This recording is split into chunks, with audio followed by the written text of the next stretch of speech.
Сегодня республика простилась с выдающимся человеком, чья жизнь была неразрывно связана с осетинской культурой. Не стало Анисима Джатиева.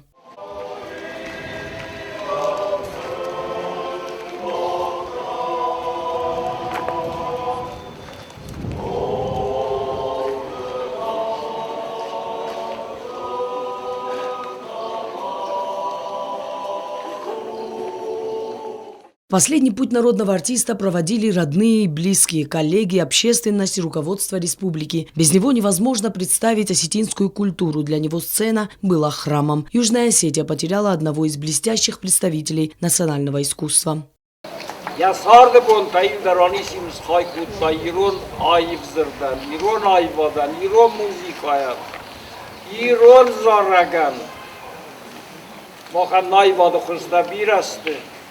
فلزانی سیمت خسارستا سیلاج در زارگمه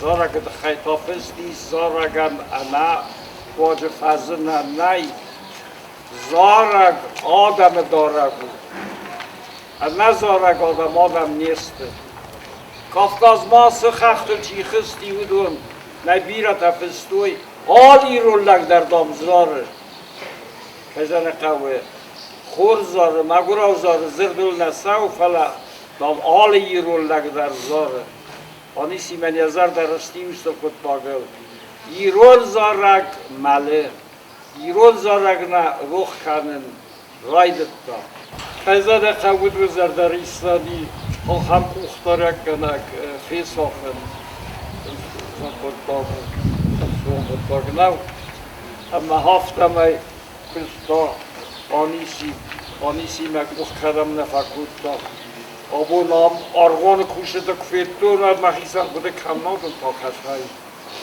ستا یر خود کتون کتی ساج زارجتا سازستا آرغانم آنیسی. Говорили о его творчестве и о том, какую огромную роль маэстро сыграл в жизни многих людей. Создатель и руководитель детского хора при президенте. Он воспитал не одно поколение музыкантов. Bira bakısta zarde ottaja midek. Al khatta jirta yirestun zard maqam fi safa. Ayta khayahi maraysto shterkhas. Adam swalakter batn bil kutta. Saz gayb gaj teraytta. Makhne patter woman stem vdisanta. Mahadun sarsto shterkurt. Havshkurt te khamana vje gasir zakhta. Shara munbiravat. Havshkurt bira tabun vje siste. Shterla puta uskur la puta mana hamste. Mertak safenjestut wa khadak.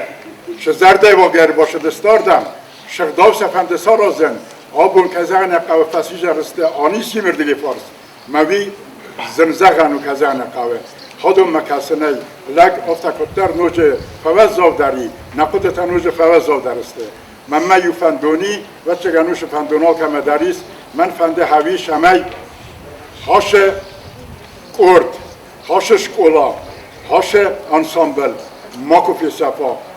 Многие из них сегодня пришли отдать дань памяти своему учителю и наставнику. Говорили о нем как о человеке с большим и добрым сердцем, как о патриоте своей родины. У молодого и талантливого музыканта было много возможностей продолжить свой творческий путь за пределами Южной Осетии. Однако он выбрал беззаветное служение осетинской культуре и осетинскому народу. Анисима Джатиева похоронили в национальном пантеоне.